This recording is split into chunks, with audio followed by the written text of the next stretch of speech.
I feel like I owe a personal thank you to the people in my comments section who relentlessly, and I mean relentlessly, told me that I needed to watch the Clone Wars. Every single time I would mention that I wasn't all that familiar with the series, and that most of what I knew was from random out-of-context clips I'd watched on YouTube, I would get bombarded by hundreds of comments telling me that I was missing out on some of the best content Star Wars had to offer. For a long time, almost 2 full years, I would tell myself that I would get around to watching the series soon, but for one reason or another, it just didn't happen. Even when the Clone Wars Season 7 teaser trailer dropped, I made a mental note to get going on the series so I could catch up in time to jump on for the Season 7 premiere. Flash forward to February of this year, when the first episode of Season 7 had just dropped, and I still hadn't started the series, and by that time, I was just kicking myself. There wasn't really any specific reason for it. It's not like I had any bias against the show or anything like that. I just hadn't gotten around to starting.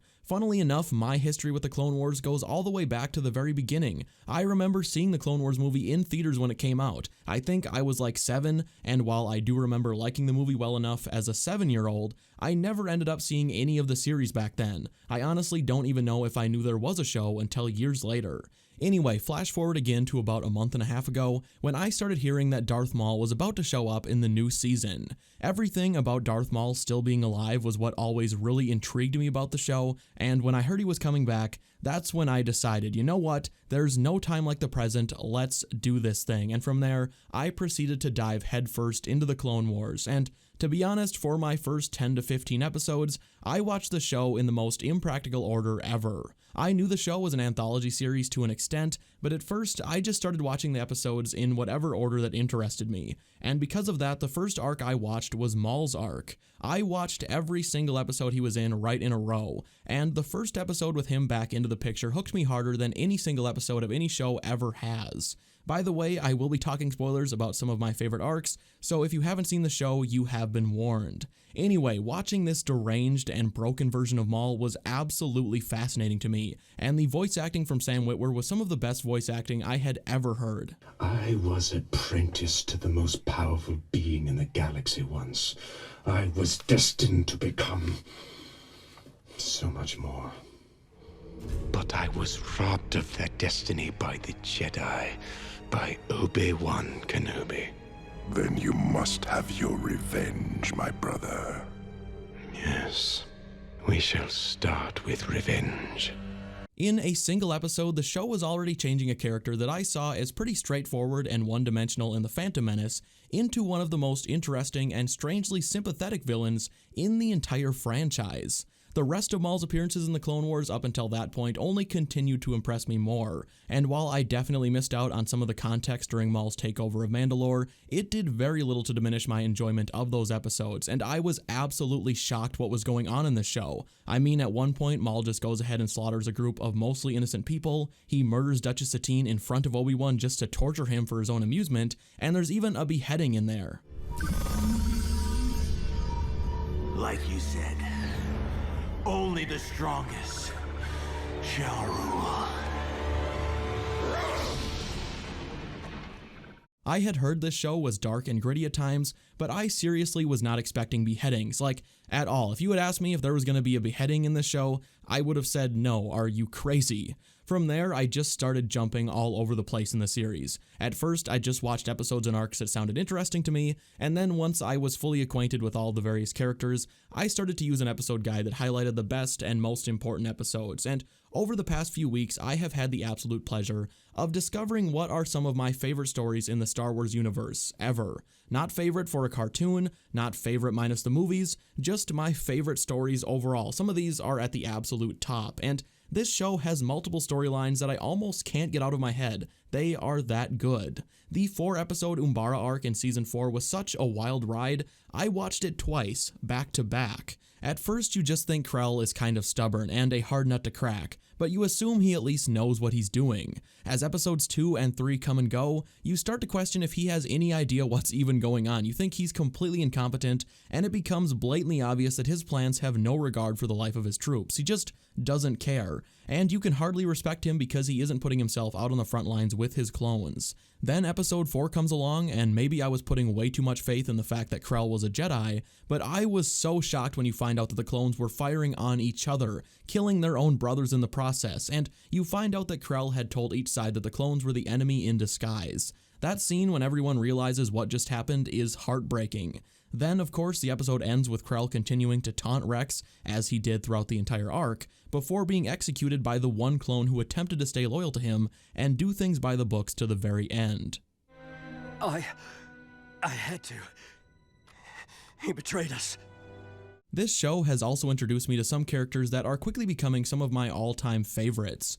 Cad Bane for me was a real highlight. Pretty much every episode he was in was elevated in a huge way by him just being present. The first season's finale is when he is introduced, and from the episodes I've watched of season 1, the guide I used actually told me to skip this episode, but I decided to watch it anyways because Cad Bane has always interested me. But anyway, his introduction episode is far and away my favorite from the first season, at least of what I've seen, and Hostage Crisis, that's the episode title, is just such a great introduction to an excellent villain.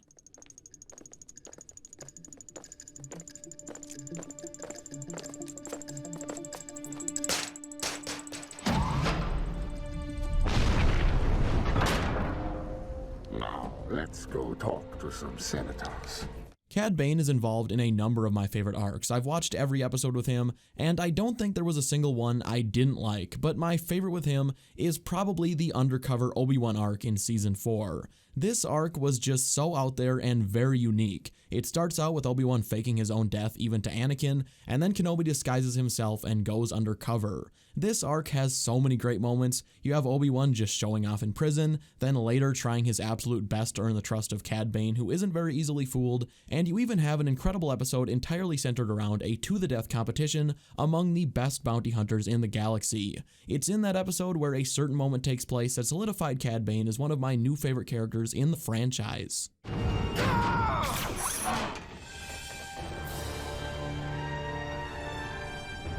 How dare you defy Moralo Evao?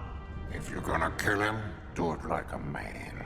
Up until this point, I've purposely not mentioned a certain character because I wanted to focus fully on that character for a full section of this video, and that character is, of course, Ahsoka. Watching Ahsoka from the beginning to the end of her arc in this series has been a seriously great experience. In season 1, she's just kind of a bratty kid with a lot of room to grow. I never found her annoying like I know some people do in the early seasons, but she is a brat at first who just doesn't listen. And that's the point, it just left her with a ton of room for character development in later seasons. As the seasons progress, you watch not only Ahsoka mature and become a more rounded Jedi, but you also get to watch the relationship between Anakin and Ahsoka strengthen, and you see time and time again just how much Ahsoka means to Anakin and vice versa, and you also get to see just how loyal Ahsoka is to her friend and master, Anakin. There is a wildness to you, young one. Seeds of the dark side planted by your master. Do you feel it? No. He is like no other Jedi. Passionate, impulsive, but I trust him with my life. The final 4 episodes of Season 5, which are actually the last episodes I watched before making this video, are really something special. They are the culmination of Ahsoka's arc through the first 5 seasons. Ahsoka is framed for bombing the Jedi Temple and multiple other things, and in these episodes you get some of the best moments ever between Anakin and Ahsoka. Also, seeing Ventress and Ahsoka team up was extremely cool. I always love that sort of thing. And one of my favorite lightsaber duels in the entire series comes near the end of the final episode in the arc, when Anakin goes to confront Barriss, who he suspects was the one who framed Ahsoka for everything. It's so interesting to see Anakin just become borderline unhinged with anger towards the end of the fight. He is just so angry that someone Ahsoka thought was her friend would betray her trust. The arc ends with Ahsoka leaving the Jedi Order altogether, and this is one of those moments that just helps make Anakin's eventual distrust in the Order and turn to the dark side feel so much more natural, because you hear exactly how he's feeling about the Order long before he turns in Episode 3. I understand. More than you realize, I understand wanting to walk away from the Order. I know. I'm not at all ashamed to admit that the Season 5 finale almost made me tear up. I fully understand why she was leaving the Order. I mean, it felt like everyone but Anakin plus Obi-Wan and Plo Koon to a certain extent completely threw Ahsoka under the bus after she was framed. Ugh, that arc was just so good. If you are wondering, I have watched all of Season 7. I couldn't really resist once I had heard it caught up with Revenge of the Sith, and my first viewing of the season was when I had only seen the Maul episodes and a handful of others. With that in mind, I still really enjoyed the final 4 episodes of Clone Wars more than any piece of Star Wars media I've seen in years, and I'm extremely excited to rewatch those episodes after I've watched everything else.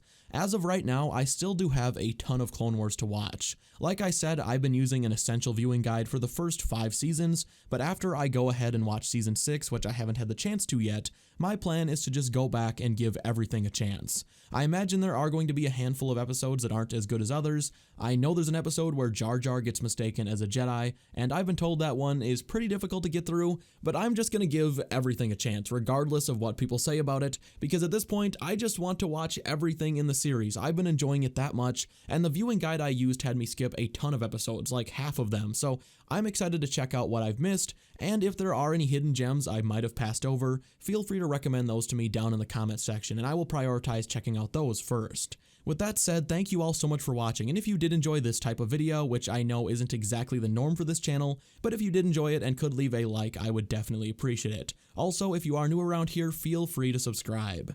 Anyway, with all that said, I will see you in the next one. Bye.